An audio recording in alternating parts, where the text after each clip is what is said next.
Hello and welcome to Indestructible Gaming and More. I'm Musketshot. Alongside me is my co-host, Mr. K, and we have a special guest with us this episode. It's Fabio Rosa he's one of the co-founders and head of studio at Coffeenauts in Sao Paulo, Brazil, right? That's right. All right. Thanks for having me. Yeah, you're welcome. Thank you for joining us. Really excited to have you here. So we're excited to talk to Fabio because his company Coffeenauts is developed a new game that's coming out in March. I believe it's March 10th is the scheduled release date. So we're changing it to like a month later than that. So like end of April. But yeah, pretty much. Yeah. Okay. And the game is called Spacelines from the Far Out. And that's right. And that is, there's a demo available on Steam. So if you want to get a early try at this game, you can go to the Steam and download the demo. But otherwise, if you want to wait for the full game to come out, it'll be April. But it'll be on Steam. And then, are you releasing it on other platforms like Xbox or Switch or anything like that at some point? Yes. The initial release, we're going to simultaneously release on Epic Game Store, Steam, Xbox. Oh, wow. And for Epic Games and Steam, we're simultaneously releasing a PC, Mac, and Linux versions. Oh, wow. So a lot of time building the game. Right. Yeah, exactly. Now, your company was... Coffeenauts was founded in 2018. Is that correct? That's right. Okay. And if listeners are interested in visiting your website, it's at coffeenauts.com. Coffee spelled as it normally is, and then Nauts, it's Nauts, all one word, coffeenauts.com. You can also be found on Facebook and Twitter as well. So plenty of places to go and check out your website and other information about this game, Spacelines from the Far Out. There's a question I had, it escaped me now, but is it difficult to get a game on all those different platforms all at once, or does it take a lot more developing work to get it on there? Yeah, this is something that it's funny, like we usually don't predict this type of hassle that's going to be to add a game to a platform. Like usually we think, okay, we got to market the game, we got to make the game, and that's it.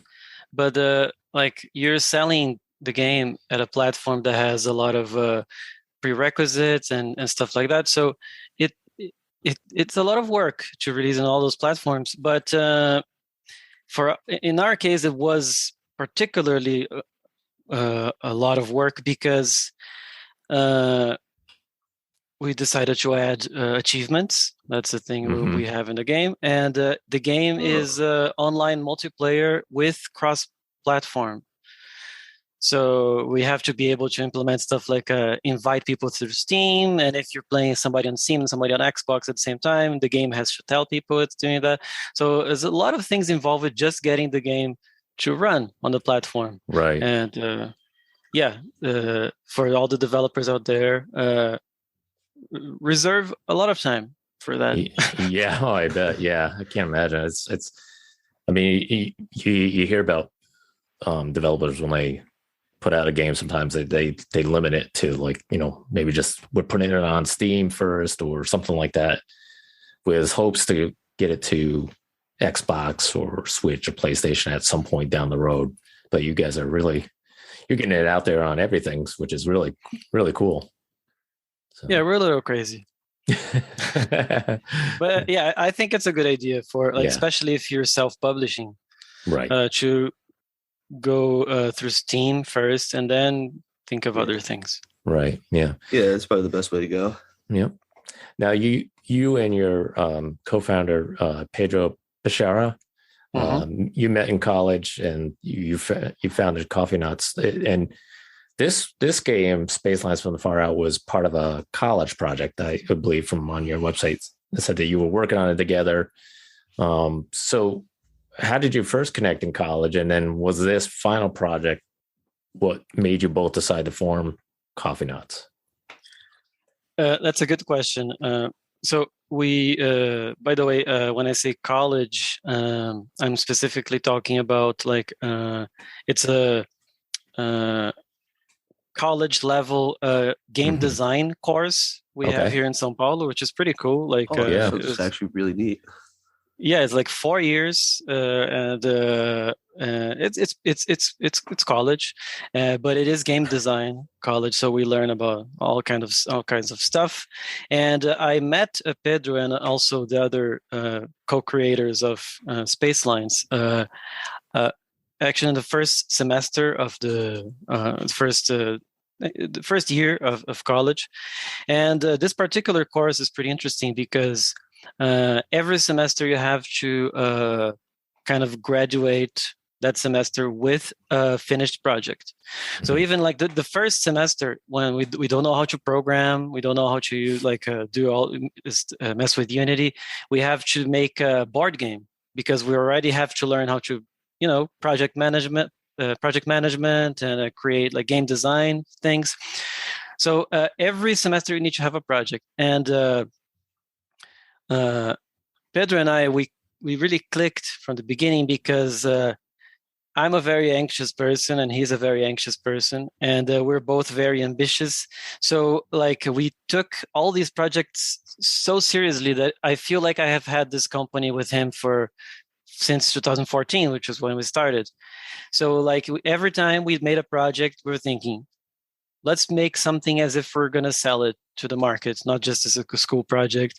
And then we already in college, we started to refine our kind of our chemistry and the way we manage stuff. And then when we got to the final year, we had to make this big project, this game demo, and Spacelines started there. And after we left, we were like, okay, that's going to be the one we're going to shoot for and try to get investments. Oh, that's neat. So now, did you have prior developing background before you started the course, or did you like play around at home with some of your own stuff at developing things? No, yeah, that's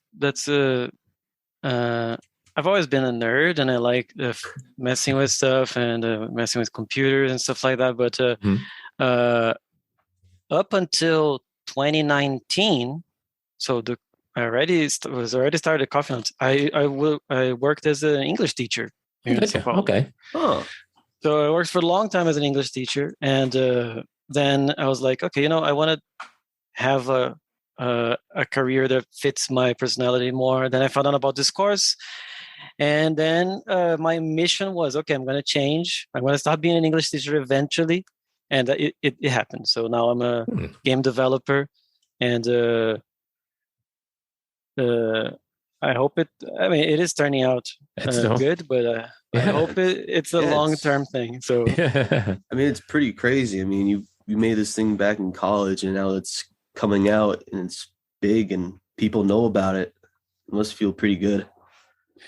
It does. It feels very unreal also. It's hard to believe, especially because there are some very nice, very cool Brazilian games. There are some Brazilian video game developers, but this never happened with a student project from Brazil. And I know this is very common. Like I've seen a lot of awesome games that I later found out that were student projects, like from France, from America, and but so it's pretty unreal. And a lot of the times it feels like we're going on a path that we have no reference to, like if it's right or not, because we're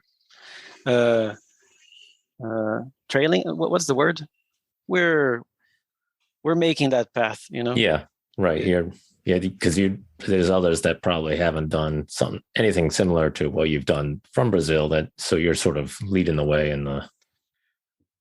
Yeah, there's all sorts of stuff that are we didn't really expect that would be challenges, and then they came, and then we had to when we got uh, the nomination for the award in America. I didn't even have a visa, an American visa. It's a lot of stuff that we had to wing, and we're still here. So Yeah, that's excellent. Okay. That's excellent. So how did you get the name Coffeenauts? The story is more obvious than I wanted it to be. I wish it was something amazing, like an astronaut brought me coffee from space.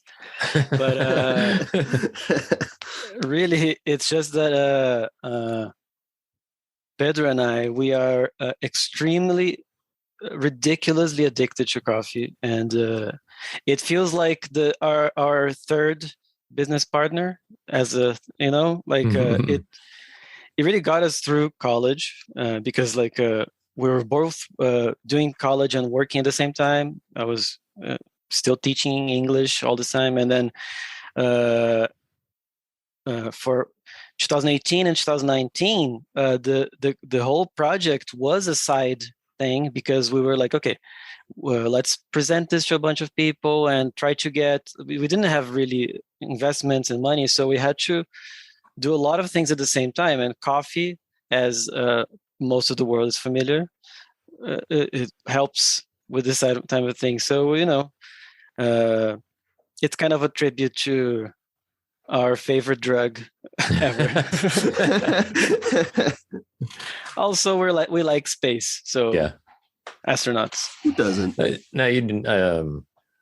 When playing the game, I haven't seen any yet. But did you think about putting any like little coffee bistros in any of the terminals or anything like that?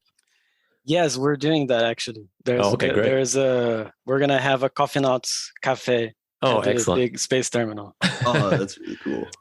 Does Sao Paulo in Brazil, as a country, have a large gaming audience? Yeah, I think Brazil. It's been a while since I last checked this, but I think Brazil is like in the top 5 countries in the world with the most people playing games. Like, we have a humongous gaming community. Like, people love video games here in Brazil, and it's a huge country. I mean, Sao Paulo is also a huge city. Mm-hmm. So a lot of people play games in Brazil. It's a major thing, myself included. What is not big, I mean, I should say it's not proportional to how many gamers we have, is how many game companies we have here. So I don't know. I'm hoping I can be helping change that statistic. But yeah, a lot of people love games here. Have you seen a large growth of like indie game industries in Brazil? I mean, well, yeah, it's been in a steady growth, I think, for the past few years. Like, we had like some pioneers, like some people who made games by themselves, and it was just an experiment. And it's kind of an industry forming is a very complicated thing. It's not just about people wanting to work or companies, but also it's the whole circuit. Like I am from maybe I'm not a pioneer in every sense of the word, because I come from a generation of people that want to work with games from Brazil that had a course. Like, I was able to study game design and make the company here, and like to have this kind of cycle that, like, in America, that's very established. Like, you study it somewhere, and then you work right next to the place, and then you collaborate with the university, and it's a whole closed loop. And that's still being developed here, but I can tell you guys that it's a steady growth. Like, we have a lot of game companies in Brazil. We have some big ones. I'm not going to say they're ginormous, but like big as in, like, there's I think the biggest one maybe has 200 people or 250 people working there. It's a lot. My company has 7. Yeah. So, and and something nice that's been happening for the past also a few years is that the government, the Brazilian government, has always subsidized like culture and cinema and this type of thing. Like Brazilian music is very famous abroad. There's a lot of Brazilian movies that get picked up internationally, and now the government is understanding that there is this looming industry, which is the game industry. So now we have like government organizations that help us, figure out how to go to an international convention, and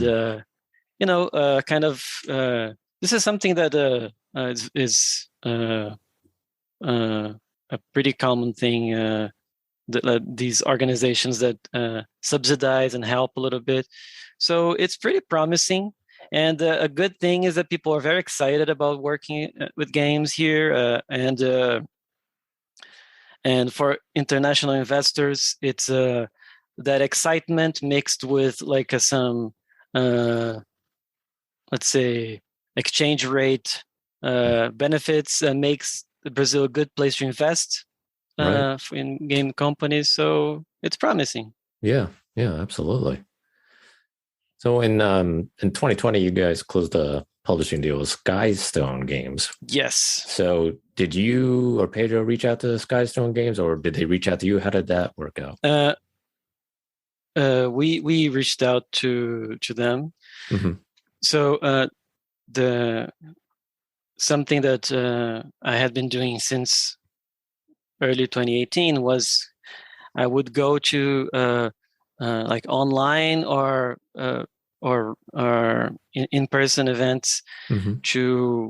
I would schedule a meeting with 100 publishers, or like I probably pitched Spacelines to maybe 500 different people over the years. Wow. It's it takes a lot of persistence, and then I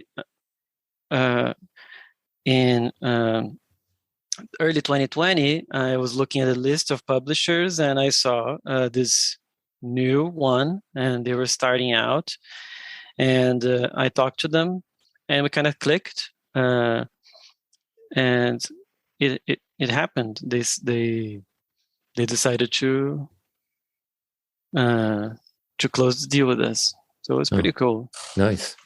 So it's got to be a little tough too, though. You're reaching out to all these different publishers, and they're not all that interested.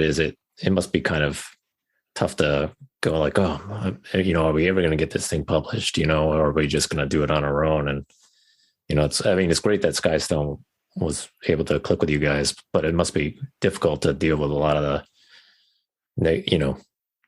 declining opportunities there from them. The other publishers just lost it. They lost it. This is a really good game. Thank you. That's very flattering. Well, it's very hard to hear the word no so many times, but I don't know. There are some things that you have to have very clear in your mind, and so you can deal with it. Like, I guess the fact that we're from Brazil and it's a student project, we always were very careful to manage expectations. To be like, I'm sure they're gonna say no, but that doesn't mean that we would stop. Like, if you're sure they're gonna say no, why would you stop? Because there's a chance. Right. So that's the first thing you should keep in mind. The second thing is that it was never an idea we had like, oh, let's do it on our own. Let's self-publish. Let's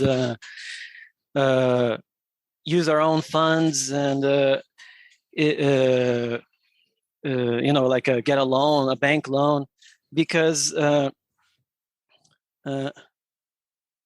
part of us knew that we also needed a publisher, or needed to have that experience of have dozens of people say that our game is bad.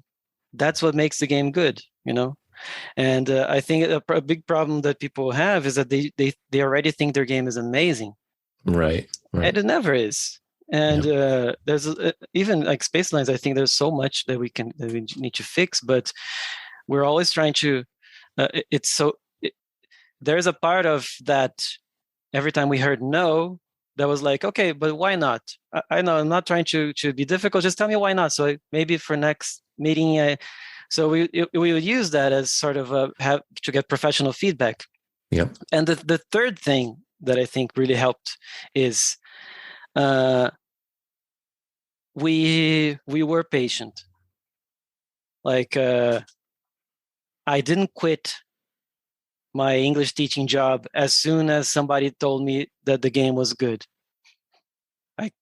It involves being patient and also, okay, I'm gonna use the weekends to do stuff with the game, or late nights or stuff like that, because I think that's a thing that happens to a lot of startups. They accidentally enter this euphoria, or somebody gives them some money and they're like, okay, cool, let's start. And then they buy an office, and then there was no you know, like how people that win the lottery go broke, you know, because it's not sustainable. Right. So I only left teaching English when I was like, okay, two big American companies already, because before Skystone, Xbox also gave us some support. Oh wow, that's great. Yeah, that's the reason they actually first they came. That's the reason we're releasing on Xbox. So like, okay, I did see you guys on ID at Xbox a while back. I mean, I don't remember too much about it because that was a very long presentation, but I do remember seeing you guys there. Yeah, it was kind of amazing. I met the Xbox people at GDC in 2019, San Francisco, and we had just won the prizes, and I was holding the prizes in my in both hands, and I had this meeting scheduled with Xbox, and then I sat on the table and I put the prizes on the table, and that was kind of a power move. So I was like, okay, boom. So yeah, my name is Fabio, and we clicked, and Xbox is I don't know how they do it, but it's a huge company that belongs to this huge conglomerate, but they're so nice over there. Like, it's a great people to work with, and they listen, and it's awesome. So they liked us, and these things are like, okay, I think we're on to something. And then after all of this, we're like, okay, you know what? That's my job now. That's my job. Nice. So I haven't taught English in a long time. It's a good story though, because like you said, you got to be persistent and be willing to take the lumps and take that feedback and learn from it, and stay, positive on your game and what you want to do with it. And it takes time, and I think that's one of the things that a lot of developers sometimes they kind of give up on things when they probably shouldn't. Just keep at it and keep working on it. Good things will come if you keep working. And so it's great. Every game can get good if you're open enough to accept. Right. Fabio, as far as a publisher, like, what is their role for your game? Is it more of a marketing role, or do they provide support and money, or what does a publisher actually do for you, the developer? There's a lot of different types of publisher deals. Mm-hmm. It really depends on the situation, but I guess there are three major ways that the publishers work with developers. So first, and it's by funding a project, right? Mm-hmm. So they provide funds, and those funds are depends on the deal. Like they can be recouped through sales. Like we have a revenue share agreement. Okay, so you're gonna help me make this game, and then we share whatever we sell. And it can be different depending on the publisher. Some publishers might buy the intellectual property. It's not our case. The other way is like what you said with marketing, and like it goes beyond marketing. It's really publishing, because it's also about helping put you in some platforms.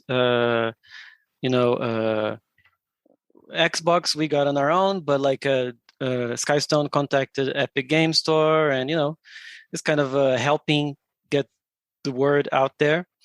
And third, and this I guess depends on the publisher, but in our case, David Brevik, the guy who created Diablo, he is one of the co-founders of Skystone, is giving feedback and giving you some tips.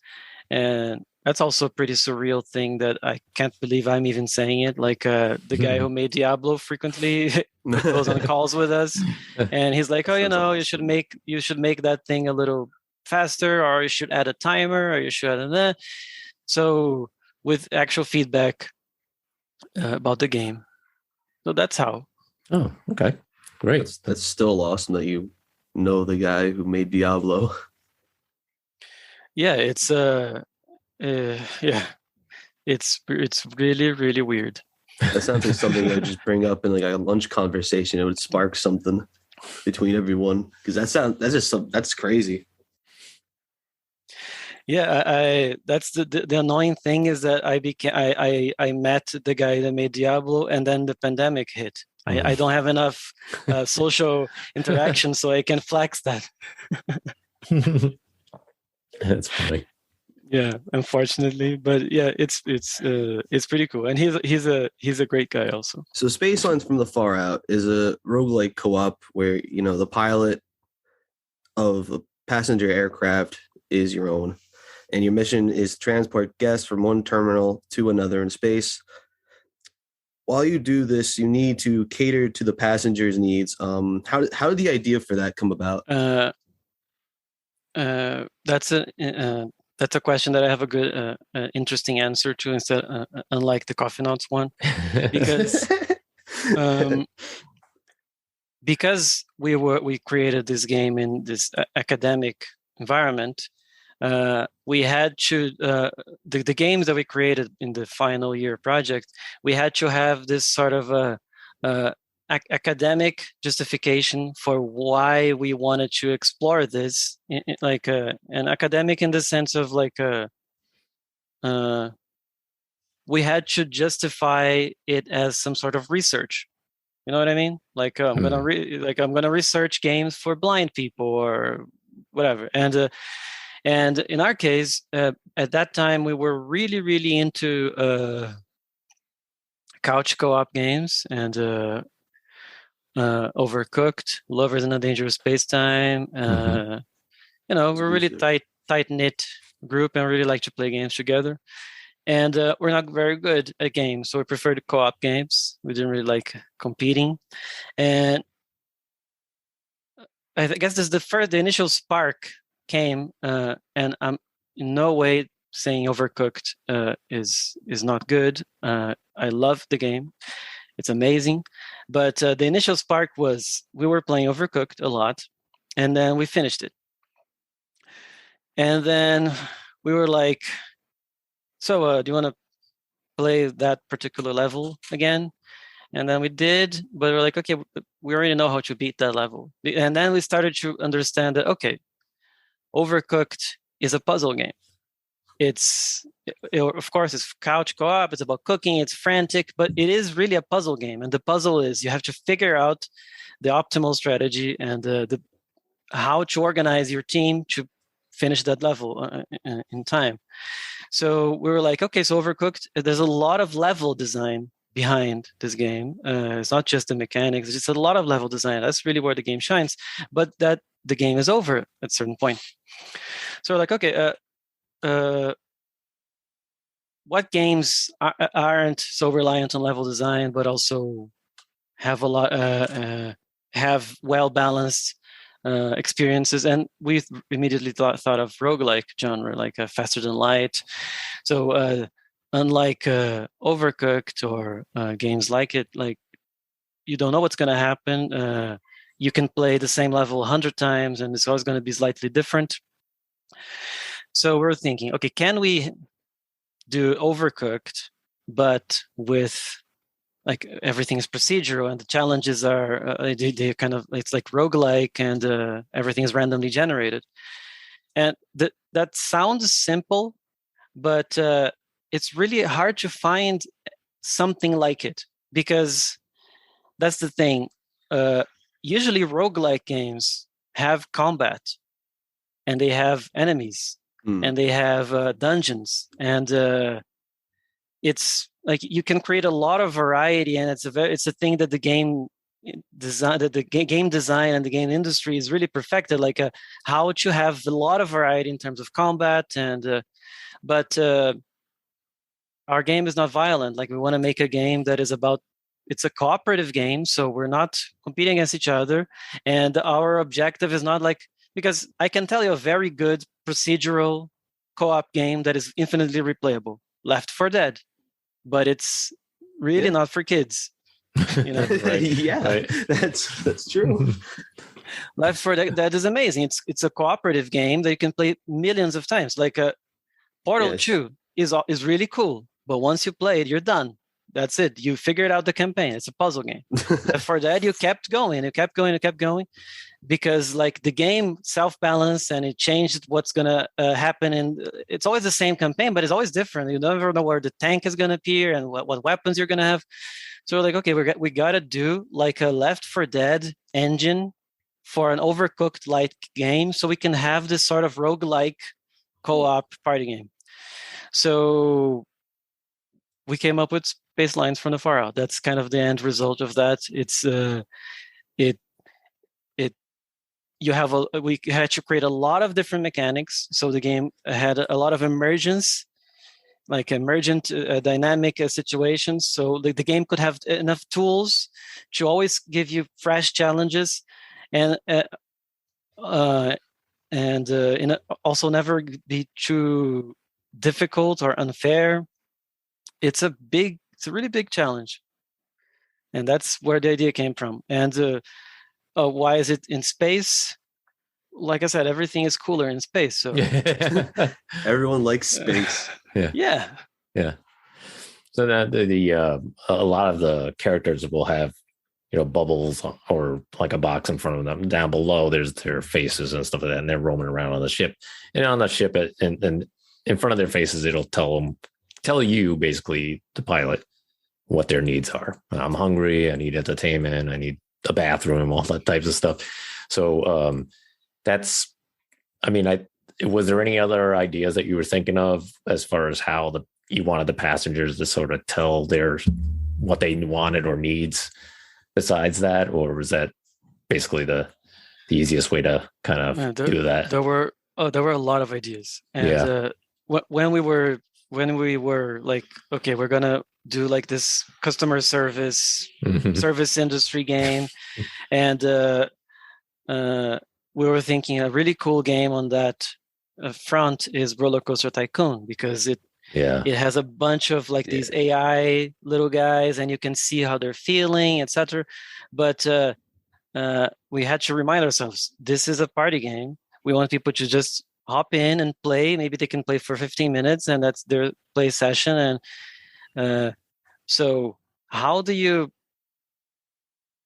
because in a roller coaster you can click on a guy and then you know everything about him, his name, if his, like, how the percentage of his nausea, if he's hungry, if he's satisfied. So not just with the passengers, but actually with most things in the game, we wanted to make it visible. Like I think the word is diegetic. Like we wanted to make it something that you can see in game. So we had to make the animations. They show that they're hungry. They show that they're pissed off or they're bored.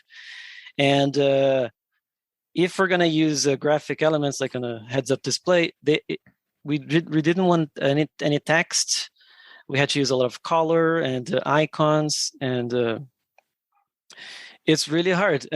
One of the mechanics in the game that came from this challenge was the health inspector, because when we were developing the game, we were kind of getting bored of just like, there's only two ways of losing the game. You run out of fuel or your ship explodes. But we were like, if that's the case, we're never going to lose the game if you're a bad airline, a bad space line.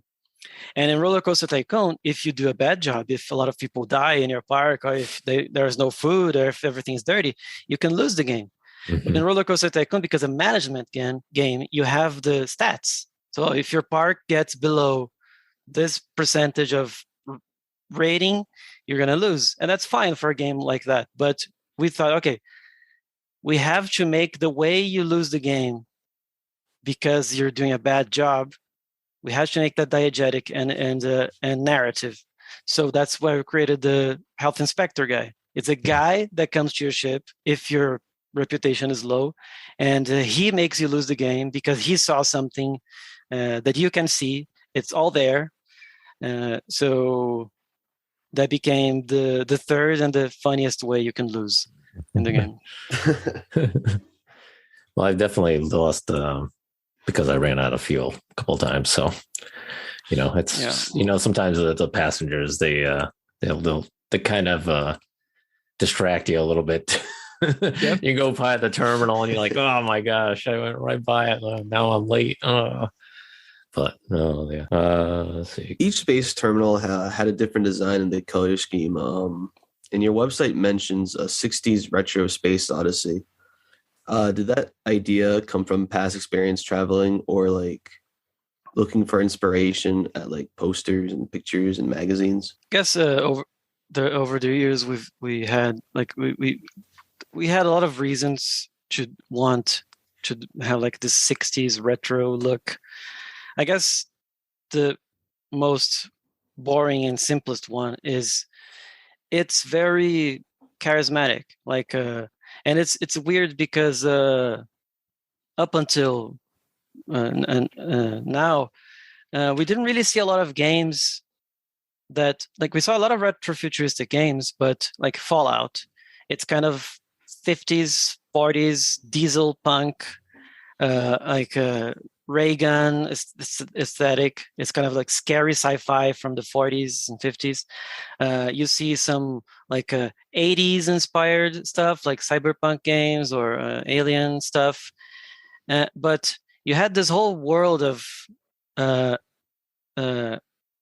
retro science fiction from the 60s, which is like from the time of the original Star Trek, that everything was a little more colorful. Like we had this in-between moment, like you had the 40s, it was like the monster from Planet 9, 40s, 50s, and then 60s, space was amazing. It was colorful and fun, and it was just this huge, awesome utopia of comfort. And then after like the first Alien movie, and then the stuff from the 70s and 80s, the future got dark again and got like a grimy and awful. So in movies, you see a lot of stuff inspired by the 60s, like Pixar. They love using mid-century modern stuff, or like The Incredibles is basically set in the 60s. But we didn't really see that a lot in games. There's one game, which is called Evil Genius, which is really cool. Oh, I've heard of that, yeah. It's really cool, and it's like inspired by James Bond movies from the 60s. And so we kind of saw this gap there. But like, why retrofuturistic in the first place? Because there's something inherently funny about looking at how people saw the future in the past, like it's kind of humbling. You see how wrong we were, like, see these things from the by the year 20 something you will be able to print your newspaper at your home. Like, that's wrong.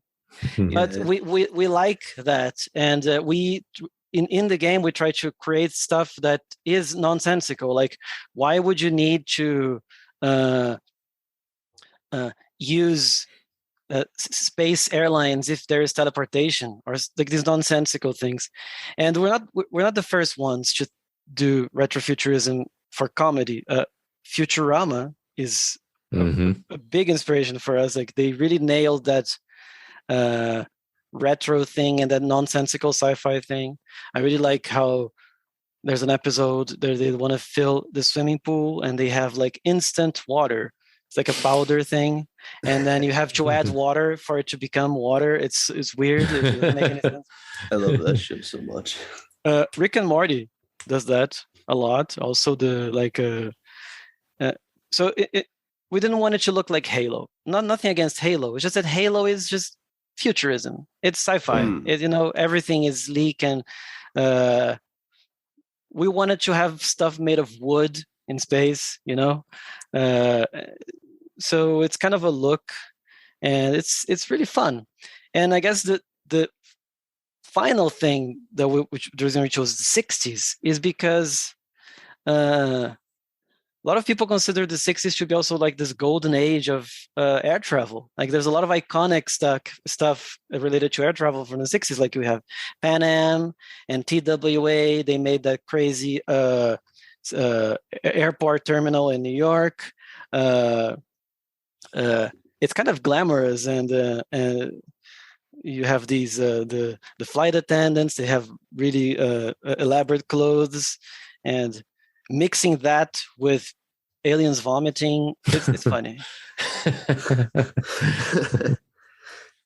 Yeah, it kind of the look of the game in animation and stuff like that, the colors, the scheme that you use, it reminds me of stuff that you would see like in the 60s from like cartoons like the Jetsons, or what Disney was doing in Disneyland with what Tomorrowland would be, and how absolutely they had, you go on the rides and it was like, people in these spaceships or living in space, and it was. That reminds me like one of those like terminal videos, like instructional videos you'd watch while on the plane, and it's like for the kids. Yeah, exactly. So there was a World Fair in the 60s. It had all these kind of like the city of tomorrow, and it's funny. Like, it's Spacelines from the Far Out is a very Americanized game. Like, it's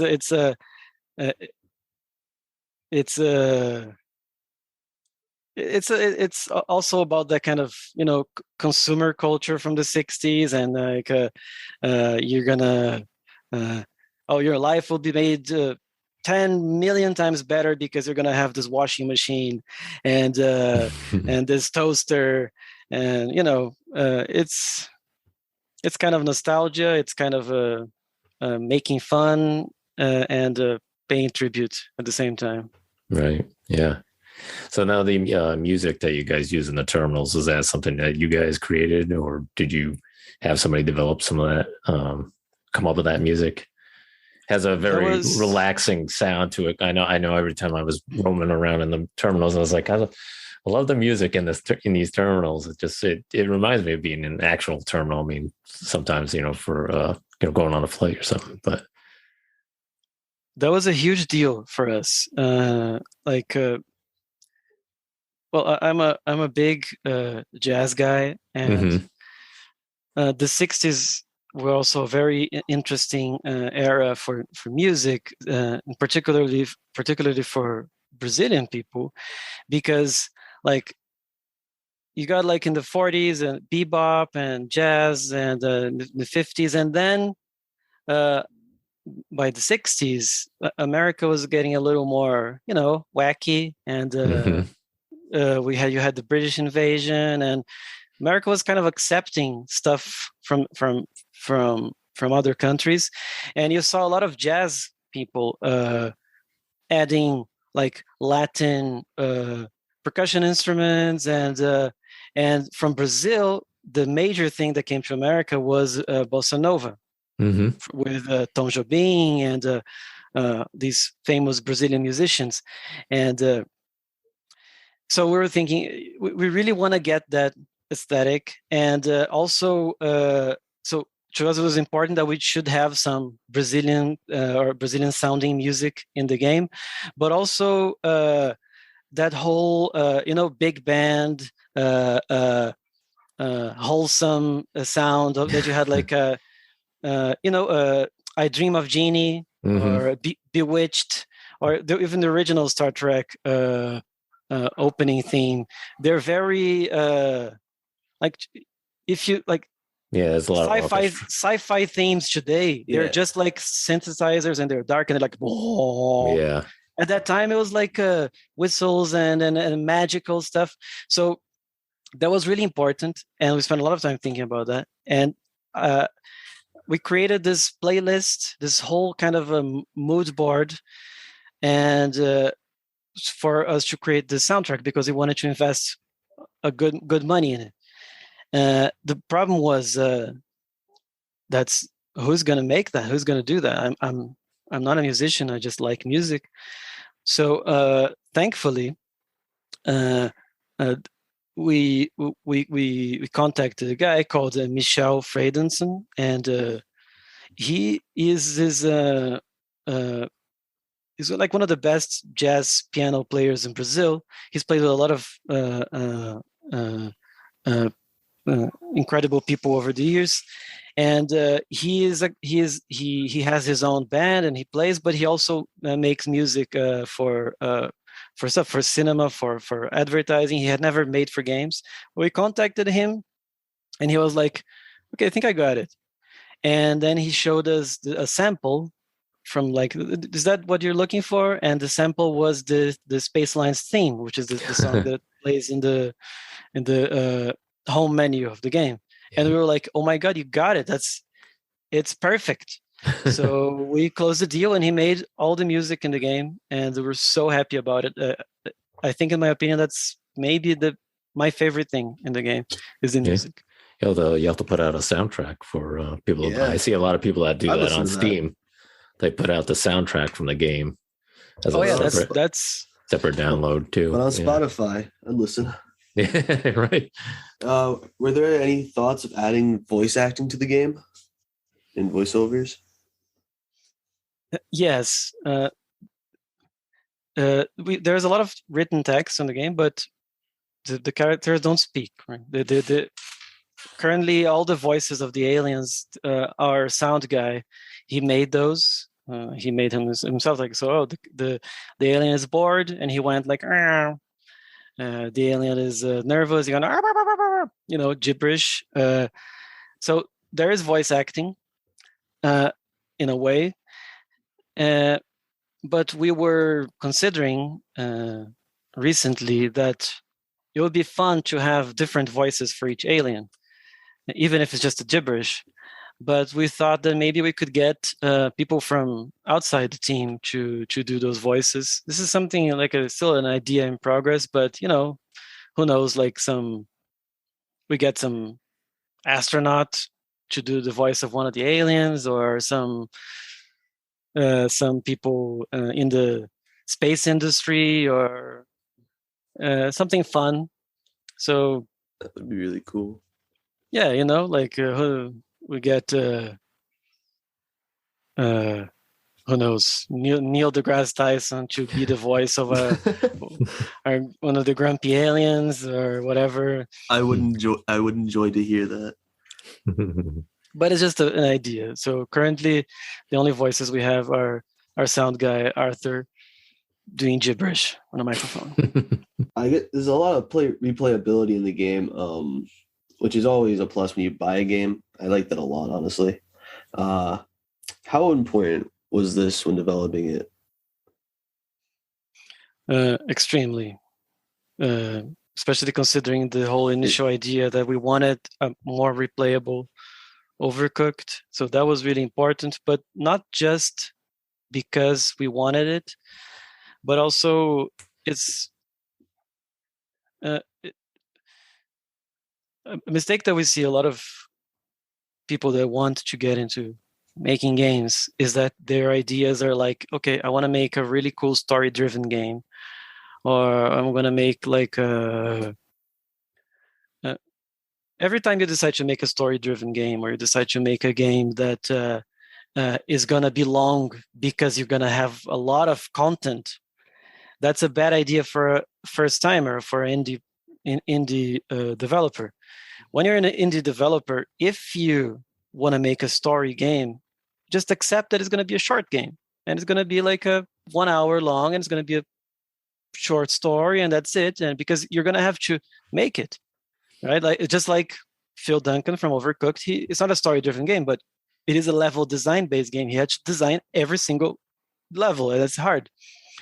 So when you are indie and you want to make a game that you're trying to reach for many hours of gameplay, the best bang for your buck you can have is to create a game that has a system that can create gameplay on its own. That's why roguelikes are such a good deal when you're an indie creator, because you create the system. You don't have to make every single situation by hand. So that was a really important decision also. We wanted a big-ish game that we could make as a starting studio. And that also applies for competitive games, because competitive games are naturally replayable because the unpredictable part is the other guy. So that's also a good idea for indie developers, like make a competitive game, because then you don't need to create the gameplay. Players will create that. Yeah. I think that's one of the things we talk about a lot on our podcast when we're reviewing games is, sometimes the question is, is this game a replayable game? Is it something that you would play again more than, once or twice? And some games that we've played are fantastic games, but then there's, those you really think about it and you're like, okay, we've played it twice, or, whether it was together or with some, us and then somebody else. But then after that, you're like, well, I don't think I could play it again. And maybe I could in a few years, but not anytime soon. So to me, I think it's a big deal if it's a replayable game that you could pick up at any time. And like you said, even if it's 15 minutes of just playing or half an hour playing, that's, I think, worth the money to me, as far as a consumer buying a game. I think that makes it a big plus. And there's nothing wrong with a game not being replayable. It's just that it's really what you want from that product and what you can deliver. It's like a movie, you don't watch a movie hundreds of times in a row. You watch it and you're done, and that's something that works for some business, some business plans and some types of budgets. But if you're an indie developer and you want people going back to your game, absolutely, you need to make a replayable game. Yeah.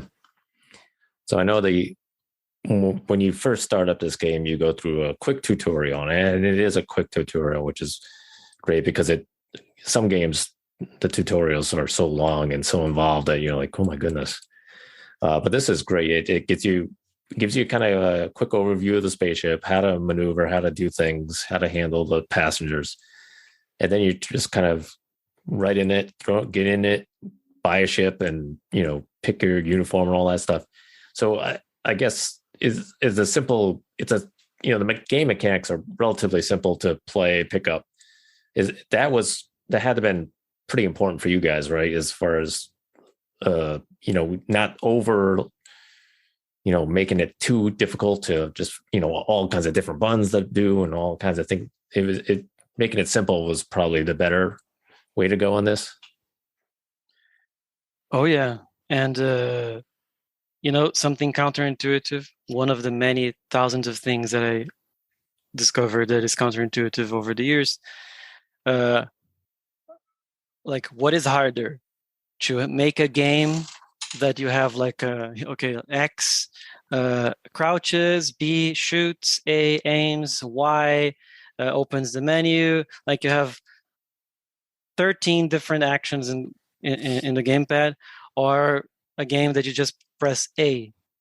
It's way harder to have just A, because the game has to think for you. That's kind of something that we discovered. Like everything in Spacelines, you're just pushing the same button, just the interaction button, which is really the beauty of what these geniuses who brought back couch co-op, Overcooked, and Lovers in Dangerous Space-Time. That's what they've really figured out. Like everything has to be contextual, and that makes it really simple for players. Like the only thing you can do when you're at that situation is the thing you have to do.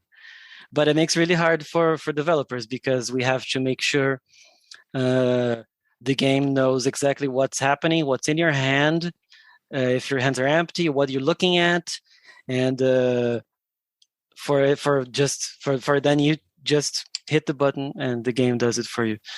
And it was a really important decision, because we wanted it to be a party game, and people just they come to your home and you're playing it and like, oh, can I join you? Yeah, sure, just go ahead.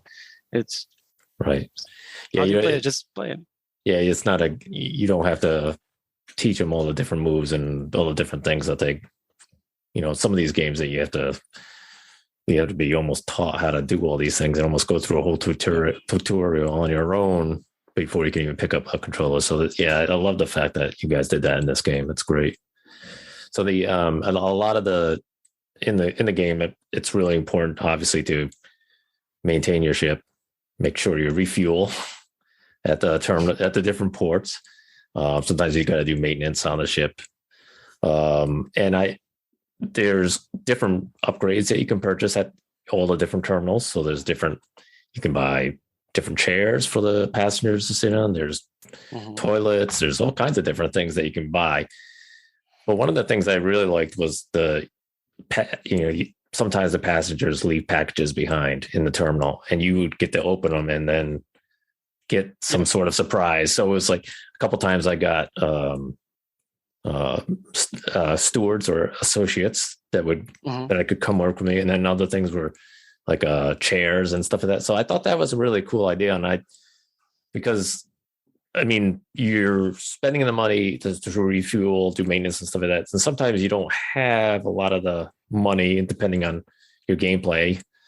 So I thought that was kind of a nice bonus to sort of be able to grab some of those things and not have a person be frustrated by like, oh, I don't have enough money to buy these things here. And, you get those nice little bonuses. So that was pretty cool that you guys threw that in there.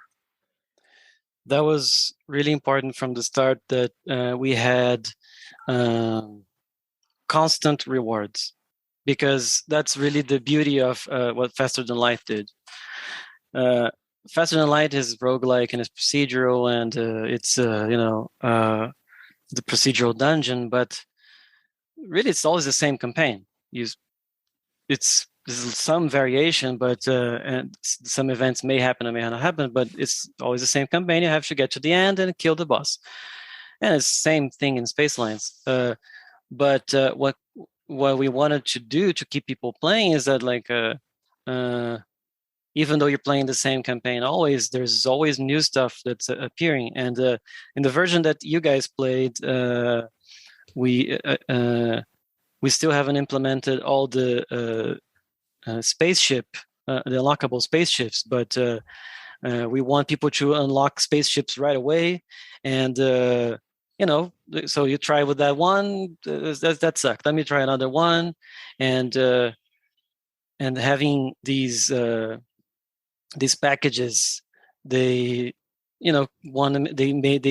we hope they make you want to keep going and finding out more until you see all the content in the game. So we spend a lot of time making. There's like 60 different unlockable characters, 100 different unlockable customizations for your company, like 30 different spaceship skins. It's a lot of work. Yeah, it's a lot of stuff that goes into it. It's great though. I love all that type of stuff. I love having being able to get like bonus stuff that, again, my game playing is not the greatest. Mr. K is definitely a lot better at gaming than I am. So, anything I'll he loves roguelikes. I mean, I'll take anything that's any bonuses and stuff like that helps me that I wouldn't normally get. So that's awesome. So I know you guys have received a whole bunch of awards for your games and stuff like that. Your website, you have a whole bunch. And now, are they all for Spaceline? Because they say Spaceline Crew, so I don't know if is that the same Spaceline? It's the same game. Same thing. Okay. Yeah.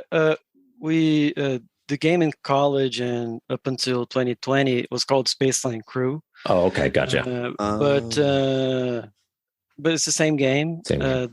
We just decided to update the name to something weirder because we were kind of constructing this eccentric brand.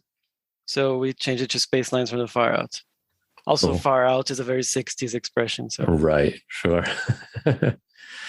So so I know that this game is coming out soon. What type of besides, I guess, getting it out on all the different platforms, what other type of marketing are you doing right now? Well, this. Yep. So that. Well, it's almost as hard as making the game. Market the game. Right. It's a lot of different fronts, but we are going to be featured on the Steam Next Fest, which is coming February 21st. Excellent. We're gonna have like people live streaming the game. We're gonna send out an updated demo for people to play, and it's a lot about doing outreach and taking the game to people who like this sort of games and getting them to play and building this kind of community. It's a lot of hard work, and especially when you don't really have a big marketing budget, it's kind of grassroots guerrilla thing. So I can't just go like send an email to PewDiePie, Right. Sometimes it's better for me to send to contact people that have like an average amount of followers, and it's not like the biggest person ever. But then maybe we're more likely to get a yes, and maybe that it's not going to be such a general audience. It's going to be like maybe people that specifically enjoy this type of game. So it's really about choosing the people, taking the time to contact them, and just like what happened when we were presenting the game to publishers, like you're going to have a lot of people ghosting you, but if there's 10 that say yes, that was worth it. So that's more than happy to have you here. Yeah, it's really cool. It's kind of like what we do too. We're not anything huge, but we've reached out to a lot of different developers and publishers and stuff like that for to do either game interviews and stuff. And you get ghosted a lot, and a lot of times people don't respond. And then sometimes you get folks like yourself and others that will reach out to us and be like, "Hey, you guys be willing to try this game?" And it's like, "Oh, cool." And then when the opportunity comes to, "Hey, would you like to do an interview too? And we can talk to you." It's like, yeah, that's even better too, because it's like it's great to get to play the game, but it's really cool to be able to talk to the actual developers and stuff as well, and try to get their idea on it, why they did the game this way, and how they came up with it. It's really an honor to be able to do that. It's pretty cool. So and we're here doing this now, but I'm sure that you guys and that applies to me, people that like indie games are also people that are interested in making games, and that's really like it's the same thing with cinema. Like there's a reason people make behind the scenes stuff and making of, because like there is the magic of the movie itself or the game itself, and there's the magic of making this happen. And it's to me it just makes it that more enjoyable when I see how people make a game or and I get to see behind the scenes. So it's nice for people to have these developer-centered podcasts and portals. Yeah, that was that was one of the things when we created this back in early 2020. We decided that, you know, it's great. There's a lot of podcasts out there that focus on the big games, but we really liked the indie games because there was so many different indie games out there and a lot of different sources to try to, you know, play these different games online and stuff. But, you know, a lot of them just go under the radar. They never get, you know, people never really talk about them, they don't really know about them. And we really wanted to make sure that we made an effort to like sort of focus our attention on indie games. Yeah, we do play some of the big titles every once in a while, but the indie games I think are really important. And I don't know how many times we've played some of these games that we really didn't know about and ended up like absolutely loving the game. Like, wow, if we had never done this, we would have never been able to get a chance to play this game or find this game, probably because we wouldn't have been looking for it. So it's really been an eye opener, I think, for us doing this podcast to find some really, really great titles out there and really great developers and developer companies. So it's awesome. I know you guys have some other titles on your website. Now, are those developed games or are those games that you just help design and stuff like that? Or is those part of projects from college, maybe? Yep, that's what they are. They are all of our college projects, and that's one way to describe them. But the way that Pedro and I describe them there are future projects. Yeah, we're gonna finish. So, something that's also an unexpected part of this whole thing is you have to look like a company, you know, even if you're not really exactly a company. To start now, I'm a company, but like I was like showing my game to a bunch of people, and they're like, "Yeah, but who are you exactly? Are you gonna finish this?" So it's important to know how to present yourself. So to us, it was important to have right away a website, and our school projects, they were all pretty cool. So we added them to our portfolio, you know, in a way to show people that we can make games, and they haven't been released, but they maybe will soon. And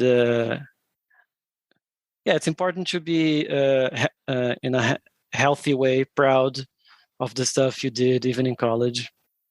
So hopefully one of those will be our second game. Yeah. Well, I mean, you at least you got a if one of them does become your second game, you've already got an idea and in the works there. So it's not like you got to really start from scratch. It's sort of already there. It's just to build upon it, right? Yeah, that was the great part about that course. It forced you to be creatively productive, like to make a different thing every semester. It's really hard to create a game concept. Yeah. So are you going to be attending anything like PAX? I don't know if there's a PAX coming out this year, but if there was one, would you go to it? That's a difficult question because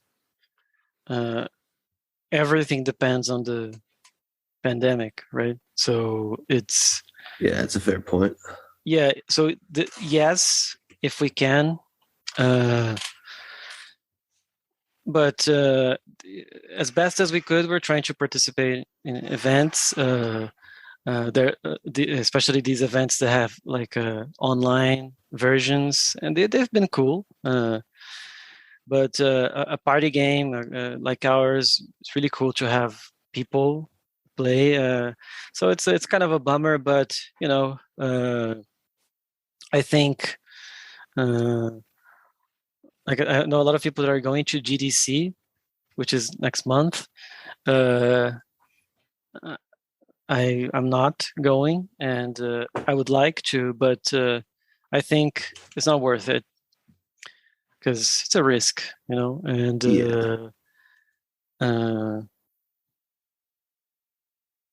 it's a risk, and it's mostly not necessary.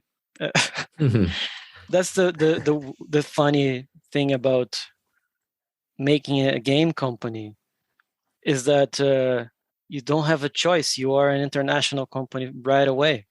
Like it's not like I'm making a cafe or a restaurant, and then after years and years of becoming this huge restaurant, I have become a chain, and I start expanding.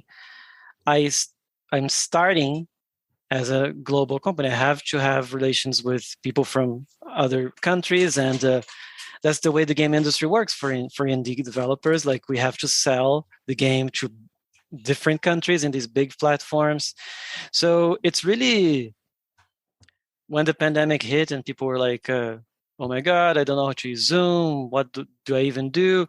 Everybody in the game industry was like, it's just another day. That's how we work. We are always talking to people from very far away. We're negotiating and closing deals. I never met anybody from Skystone in person, for example, because we started doing business as the pandemic hit, and we're good. So I would love to go to these events, but I guess it's been a really big wake up call to a lot of industries, and they're like, "Oh, this meeting could have been an email." Yeah, right. So you guys are probably focusing all your might on Spacelines from the far out at the moment, but has there been any ideas tossed around, like, I don't know, like DLC, or like another game or a sequel to it or something? Yes. Usually when you design a game, there's a bunch of ideas that when you're getting close to release, you're like, oh shit, there's no time. And those things become DLCs. Yeah. So there's a lot of stuff that we're planning to release after the initial one. And it's cool because it's a modular game, so we can release more spaceships, more upgrades, more unlockable stuff. But there's also plans of like some mechanics that are not going to be in the initial release that we're going to have later.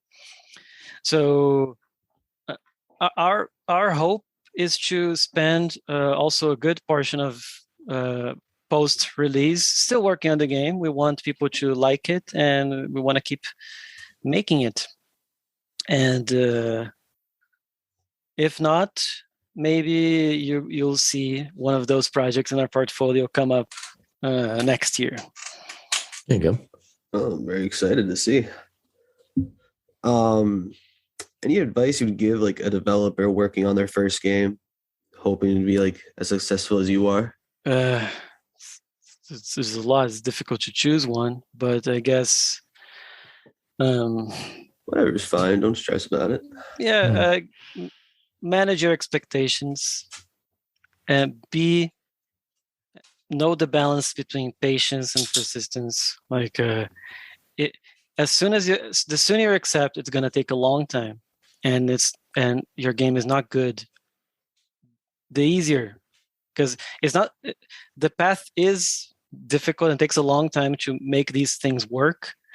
This doesn't mean that it's not possible. It just takes a long time. And I think that people usually have this gut reaction that, oh, it didn't work. That's a sign that it's not going to work. So we have this kind of bias, the survivor bias, like we always pay so much attention to the crazy stories of like the guy who made Minecraft. He made it alone and he became a billionaire. Yeah, that's one guy, but there's a whole industry. And most people they just go step by step, and they do a good job, and they do it responsibly. They don't just dive into it, but they also are persistent enough. And so take your time, and always be around more experienced people. Ask questions. People like being mentors. You're not being annoying. Just go ahead and ask somebody, oh, what do you think? What should I do? And yeah, I guess. And also, if you're gonna make your first game, don't underestimate how hard it is to make a game. Don't be like, oh, I don't want to make something simple like Candy Crush. Candy Crush is not simple. It's extremely difficult to make something like Candy Crush. Tetris is hard to make. I'm making a simple party game. I've been doing it for years. Like a game like Grand Theft Auto. People are like, oh, I'm gonna make like Grand Theft Auto, but mixed with God of War. That's hundreds and hundreds of people and hundreds of millions of dollars being shot at it for it to happen. Just try to make a simple game that you can finish, and it's all good. It's not a problem. You don't need to innovate everything at once. If your game is 5% new, that's good enough for a first game. You don't need to. Everything needs to be groundbreaking.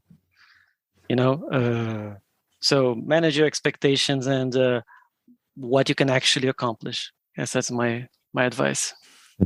It's good advice, though. It's good advice. Well, since you're here on the show, is there anything else you'd like to promote at all? Anything I'd like to promote? Buy Spacelines from the Far Out on Steam, or buy it on Xbox.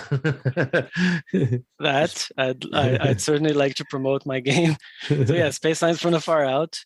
It's a really fun game. You're gonna have a lot of fun as you can play it locally and online.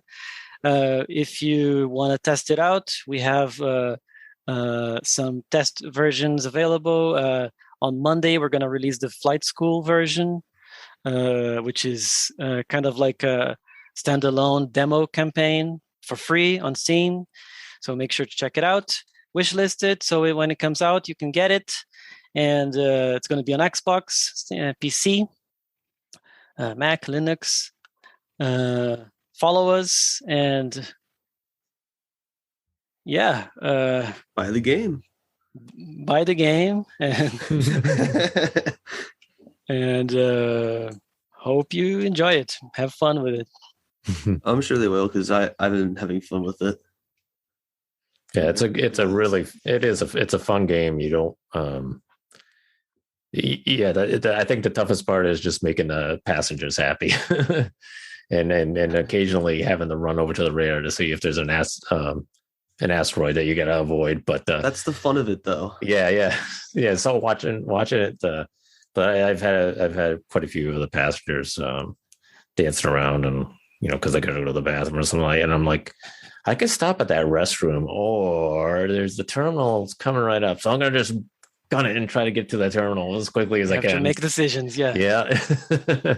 So, but yeah, it's a really fun game. I recommend that if you're out there and you want to try this game out, definitely at least try the demo out, see if you like it, and then go from there. But I think it's well worth the purchase on either Xbox, Steam, or Nintendo Switch, or whatever else you're using for a platform for gaming. It's awesome.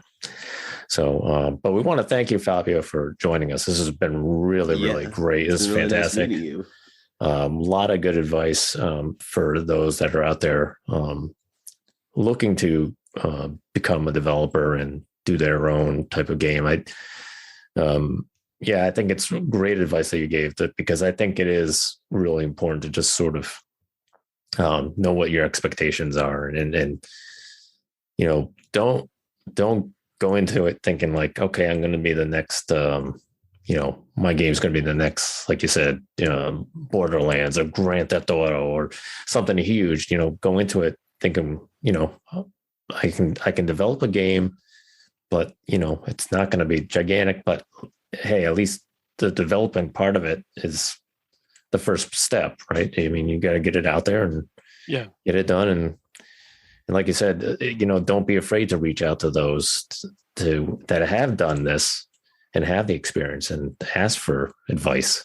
Because I think that's where a lot of people tend to get down on themselves, is they don't do that type of, they don't take that step. They don't ask for the feedback and stuff that they, probably need would help them. So. Yeah. And I'm in a way saying people that like, you can't be the next God of War or Grand Theft Auto. It's just that you have to at least prove to yourself that you can make Pong. Right. Everyone that has a big game ever first had a small game. Mm-hmm. That's how it works. It's just a road, and you have to follow it. Yep. Steps. Yeah. And you learn from those small steps. You learn from the small games what worked, what didn't work, and then you can improve on it each time. It gets a little bit bigger or a little bit better. So, yeah. Yep. All right. Well, thank you very much, Fabio, for joining us. It's been a big pleasure. Thank you, guys. Thank you. It's a pleasure meeting you and excited to do this. Talking to you. And it's been fantastic playing the game. Obviously, it's in my library on Steam, so I'm playing it with a joystick. So I do have a controller I'm using. So, but you can play with it with the keyboards too. For me, controller I think is just more natural for me. But either way, it's a lot of fun. And if you've played games like the theme park games and type of stuff like that, it's yeah, absolutely. So, and I know that's one of Mr. K's their favorite type of genre, the roguelike games. So it's great for him to play this too. So, all right. I think that is all we have on that. I think we've hit all the questions. So again, thank you very much, Fabio. We appreciate it. Thank you so much.